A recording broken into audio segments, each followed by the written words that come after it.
আমি তো ভুলেই গিয়েছিলাম ছুটি কাটাতে কাটাতে আমার একটা ইউটিউব চ্যানেল আছে, তাই আজকে নিয়ে চলে এলাম আবারও একটা মিনি। আজকে ছিল হনুমান জয়ন্তী, সেই উপলক্ষে চলে গিয়েছিলাম আমার বান্ধবীর এক রিলেটিভের বাড়ি। সন্ধে করে বাড়ির প্রবলেমের কারণে বেরোতে পারি না, তবু আজকে বেরিয়ে অনেকটা খুশি ছিলাম। আর তার মধ্যে এখানে ছাদটা কি সুন্দর করে সাজিয়েছিল। আমরা অনেকটা লেট করে ফেলেছিলাম, তাই আরতি শেষ হয়ে গেছিল এবং আমাদের প্রসাদ দিল। সেটা খেয়ে আড্ডা মেরে চলে এসেছিলাম ভোগ খাওয়ার জায়গায়। এসেই দেখি সিট ফাঁকা, তাই জন্য তাড়াতাড়ি বসে পড়লাম, কারণ তাড়াতাড়ি ফিরতে হবে, বিরাট গরম।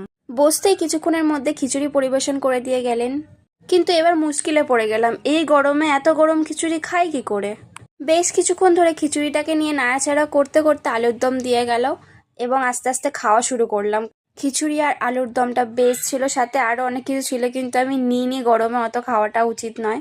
শেষ পাতে মিষ্টি খেয়ে উঠে পড়লাম। গরমে এই অবস্থা, আমি চললাম বাড়ি। তোমরা চ্যানেলটাকে সাবস্ক্রাইব করে দিও।